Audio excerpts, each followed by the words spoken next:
سورہ بقرہ آیت نمبر 265 اعوذ باللہ من الشیطان الرجیم بسم اللہ الرحمن الرحیم ومثل اور مثال الذین ان لوگوں کی ينفقون جو خرچ کرتے ہیں اموالہم اپنے مال ابتغاء حاصل کرنے کے لیے مرضات اللہ اللہ کی خوشنودی کو یا اللہ کی رضا کو وتثبیتاً اور ثبات و یقین من سے انفسہم اپنے دلوں سے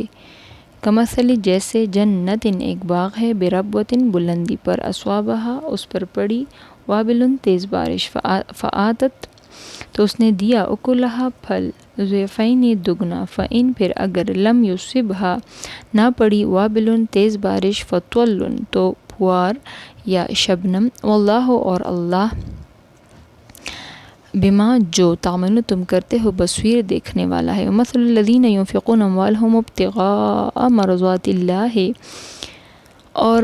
ان کی مثال جو اپنے مال خرچ کرتے ہیں خوشنودی حاصل کرنے کو اللہ کی وتثبیتا من انفسہم کمثل جنت بربوۃ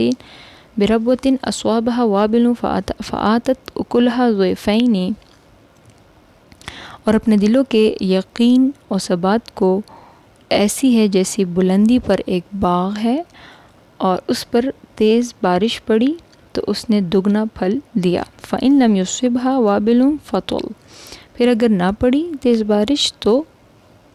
شبنم ہی کافی ہے یا پھوار ہی کافی ہے اللہ بما تعملون بصیر اور اللہ جو تم کرتے ہو دیکھنے والا ہے۔ اس آیت میں خالص نیت کی مثال دی گئی ہے کہ اگر جو کوئی اللہ کی راہ میں صدقہ کرے نیک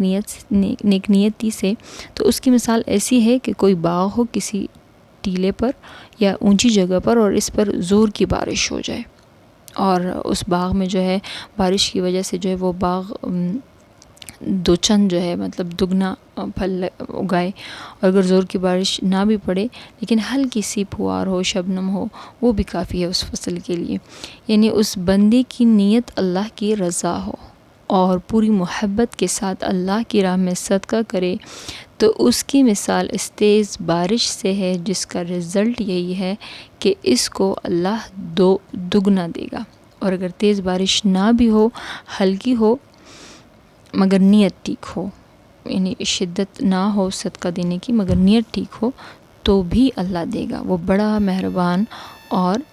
رحم کرنے والا ہے۔ اور جو ہم کرتے ہیں صدقہ دیتے ہیں جس طرح کرتے ہیں جس طرح دیتے ہیں کیا کچھ دیتے ہیں ہماری نیتوں کو وہ جاننے والا ہے۔ صدق اللہ العظیم۔